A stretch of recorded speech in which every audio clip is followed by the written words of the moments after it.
Mercado Virtual já dá continuidade ao conteúdo do 8º ano. E o assunto é Revisão Geral, parte 2. Questão 1.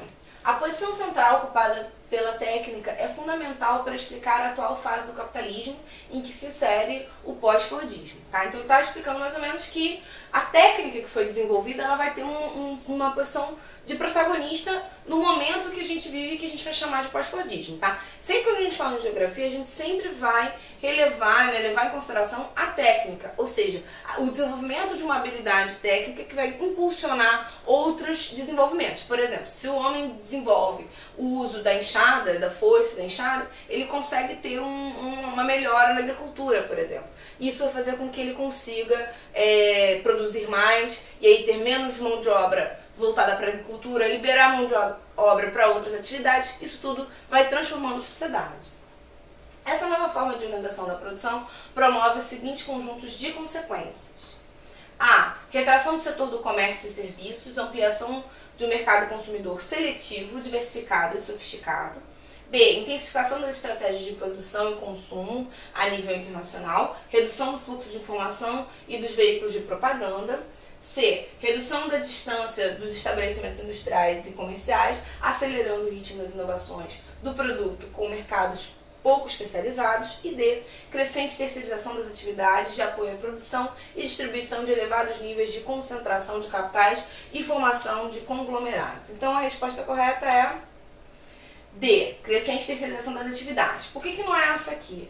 Retração do setor de comércio. Pós-fordismo é também considerado a terceira revolução industrial. É justamente onde você vai ter mecanização no campo e na indústria. Então a mão de obra vai ser liberada para o setor de comércio e serviços. Então você não tem retração no setor, você tem um crescimento desse setor. B. Intensificação das estratégias de produção e consumo a nível internacional e redução dos fluxos de informação. Não. Então aqui, se a gente fosse marcar, a gente pode marcar o que está errado aqui em cada uma. Aqui não é retração do setor e aqui não é redução do fluxo de informação. É a era da globalização, é cada vez mais informação. C. Redução das distâncias dos estabelecimentos industriais e comerciais. Na verdade, o que você tem é um aumento dessas distâncias dos estabelecimentos industriais. Porque se eu melhoro a comunicação e o transporte, eu posso ampliar essa distribuição. Então, eu posso descentralizar a minha indústria. Então, por causa dessas informações, a alternativa correta é a alternativa D. Questão 2. A acumulação flexível, da qual resulta o sistema de produção toyotista, caracteriza-se por A. Divisão do trabalho no maior número de trabalhadores possíveis. B. Produção em massa. C. Realização de várias funções por um mesmo trabalhador. D. Fortalecimento dos sindicatos e leis trabalhistas. Diminuição do processo de terceirização na produção. Então, vamos lá. A alternativa correta é C. Realização de várias funções por um mesmo trabalhador. A acumulação flexível toyotista, ela vai ser caracterizada por um aumento da tecnologia também nessa função. Inclusive, o toyotismo vai levar para frente o que foi desenvolvido pelo Taylorismo e pelo Fordismo, que é a diferenciação do trabalho entre trabalhador pensante e trabalhador especializado. Só que agora o trabalhador especializado, o trabalho especializado, ou seja, apertar parafuso é feito pela máquina. Então o trabalhador ele começa a acumular mais funções em relação a isso, tá? Eu vou retirar aquela divisão tão estreita de produção, tá? Produção em massa é característica do Fordismo. Estabelecimento de sindicatos e leis trabalhistas é um processo que acontece anteriormente, tá? Geralmente na passagem da segunda para a terceira revolução industrial. Diminuição do processo de terceirização da indústria também não é uma característica do toyotismo. O que você vê é uma terceirização cada vez maior, né? E divisão do trabalho por um maior número de trabalhadores possíveis também não é uma característica do Fordismo. Você diminui o trabalho, a quantidade de mão de obra empregada na indústria e utiliza mais máquinas e robóticas no lugar disso. Questão 3. Em 1929, a Bolsa de Valores de Nova York quebrou. As ações se desvalorizaram drasticamente, os estoques de cereais se acumularam e os preços dos produtos baixaram. Fazendeiros faliram e as grandes industriais diminuíram fortemente a produção. As médias e pequenas fecharam. Grandes massas de trabalhadores ficaram desempregadas. O Estado, essencialmente liberal, não intervinha na produção e o mercado sozinho não controlava a crise.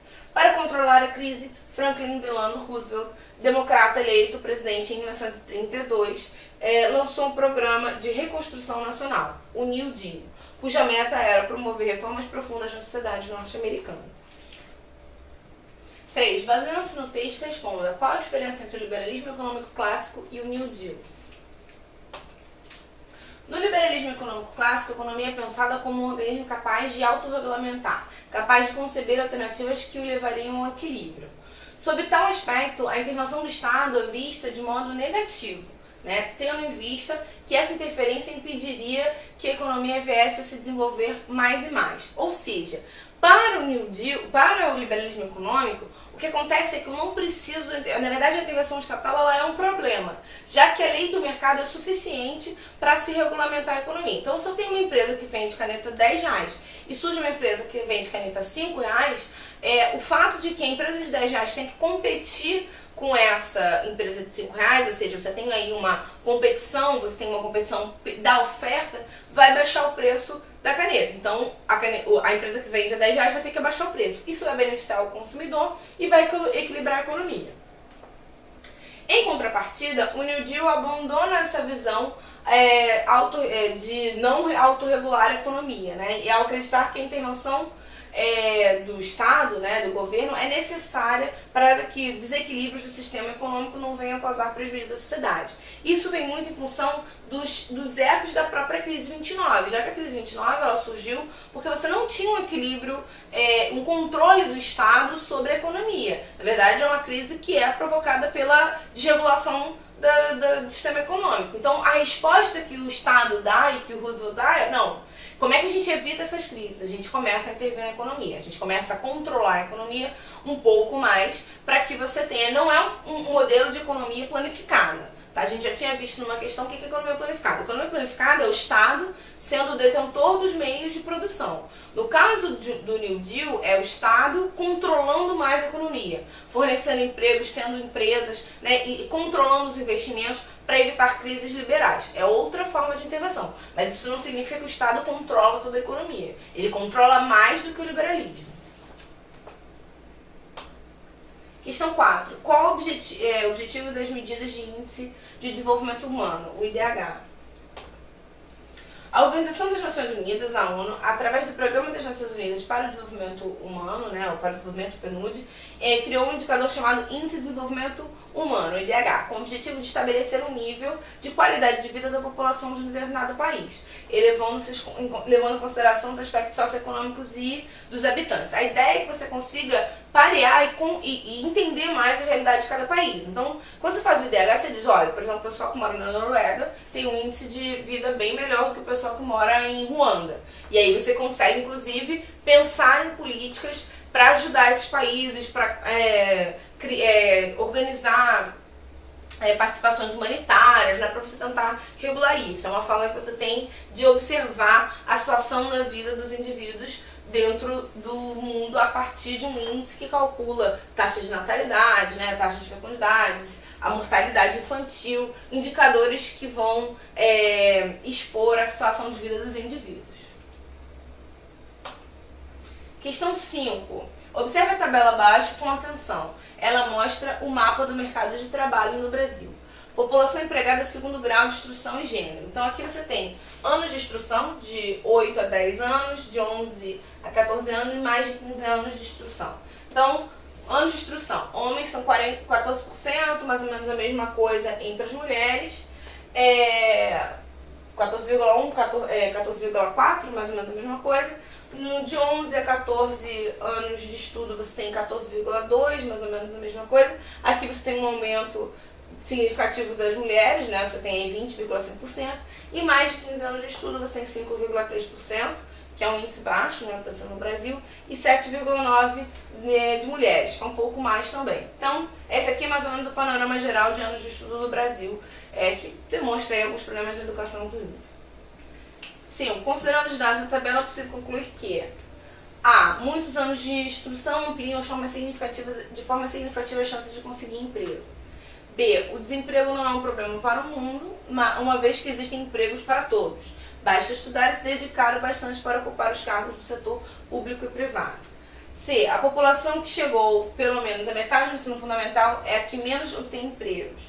D. A pequena parcela de pessoas com muitos anos de instrução empregadas indica que a sua produtividade é muito alta. E. As mulheres com maior grau de instrução conquistam mais empregos que os homens na mesma condição. Lembrando que você tem que considerar os dados da tabela. Você não pode fazer nenhuma análise além do que está fornecido pela tabela. Então, pela tabela, a gente pode olhar que percentualmente as mulheres com maior número de instrução, que são esses dois grupos aqui, têm proporcionalmente mais mulheres empregadas. Se isso corresponde ao fato de que existem mais mulheres com mais anos de estudo do que homens, não dá para saber. Ou se existem mais empregos para homens com baixa instrução, né, empregos que envolvam força mecânica e tudo mais, e aí, proporcionalmente você emprega mais homens, também não dá para fazer esse tipo de análise, porque os dados não vão fornecer esse tipo de informação. Então, olhando isso aqui, é essa informação que a gente pode chegar, né? Vendo essa observação, e dá para a gente ter um panorama geral da educação no Brasil. De qualquer maneira, a gente já pode afirmar que o grau, né, a pouca instrução das pessoas, na verdade, se dá um problema educacional no Brasil também, que não é só relacionado às ofertas de emprego ou não. Bom, eu espero que tenha ficado claro. Tchau!